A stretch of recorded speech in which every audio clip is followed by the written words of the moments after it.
nche ngo colleagues ne kiama kia ODM. Right. Nonda se kiama kia ODM no to colleagues ne team ya broad based government. Let me ask you. Yes. Does ODM exist in Kisii County? Yes, it and does. County? Yes. We here Tualenge the other day Tualenge SDC ase mwicho Nairobi.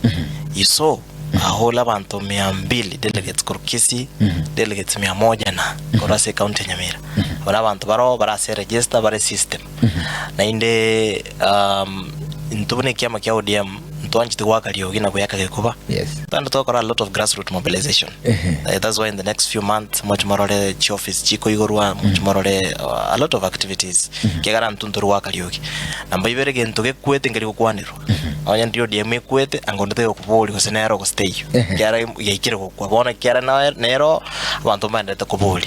Namba isato ekyama yo DM ngebada bajumbe bara office bona hika. Ba akira chukura 2022. Batara resign kuri kyameke. Bagenda sekyama kende. Igonya ndiye kwete anga abantu be minchire batabe tuerusirio tulikine byambe bingao. Bona bajumbe bara okurugusia county Nyamira bata bajumbe babere. County ya Kisii ne bata bajumbe batatu. Bale asikiama kia ODM batara resign na nje manyete nsarigo karege ntukia bire kebego sekia ya kule okorwo. Of course. Yes, so ODM is there as a county to Nyamira, as a county to Kisii. ODM is very active and powerful. I don't know why Matilda